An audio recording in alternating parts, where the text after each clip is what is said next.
walk you through how to submit your KYC application. For this, you'll only need your phone and your photo ID. Also later in this video, we'll show you how the core team processes your application with help from local human validators in your region. First, you will be asked to input your country and ID type that you'll use to verify your identity. Confirm your age and that you consent to the legal agreement. Next, take a picture of your ID photo.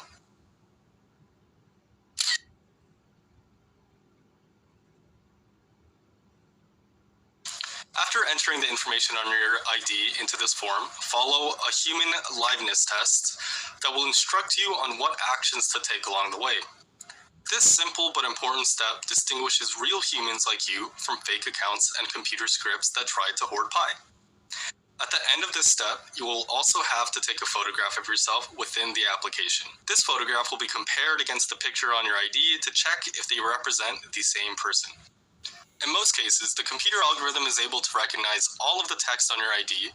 Most of the text on the ID is redacted, like what's shown here. In some rare cases, when it is not possible for the algorithm to automatically read the text, the amount of redaction may be reduced to request the assistance of human validators. With this example, we can see how the pictures are also removed from the ID.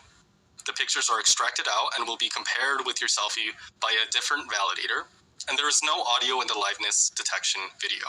In any case, before a human validator sees any of your data, we are showing you exactly how they will appear to them and will only proceed in the KYC application if you consent to share the redacted version of your data to human validators.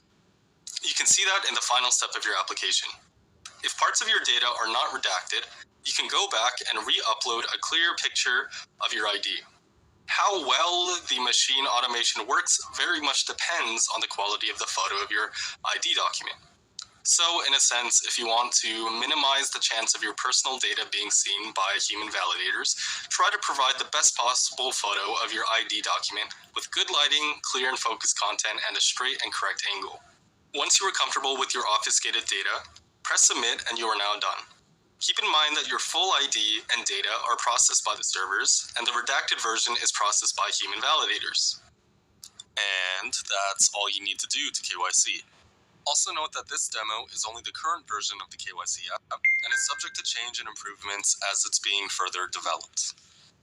Now, if you're curious to know how exactly the KYC validation will be performed, continue watching this video. In this KYC solution, most steps of a KYC check will be performed by machines automatically, including data extraction from documents, data obfuscation, data matching, account name matching, and sanction screening.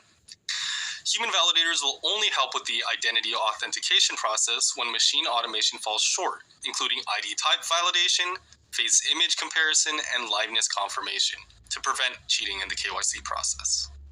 These are selected pioneers who have already passed KYC, verified their identity, and have legally agreed to maintain the confidentiality of any data they see. As there are thousands of ID types in the world, human validators from your local region are the best knowledgeable individuals to assess that information. This way, the KYC solution can support the widest variety of countries and regions' ID types in the world, making Pi as accessible as possible. To avoid human errors, more than one person will be asked to provide an assessment. Here, the algorithm decided that validators must verify my ID because it didn't look real enough.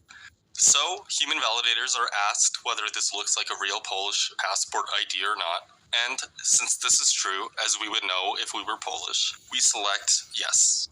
Next, the algorithm needs an assessment on whether the picture on this ID matches the Pioneer selfie. Well, obviously not, so we respond no. Finally, a human validator may be called to decide if a real living person is applying for ID verification in the liveness test video. No audio is recorded during this test. Also note that each pioneer contributes one Pi to get KYC'd. This Pi is pooled and given to the human validators for their work. Anyone can apply to become a validator as long as they have passed KYC themselves. But the process to get approved is quite rigorous and looks at many different factors.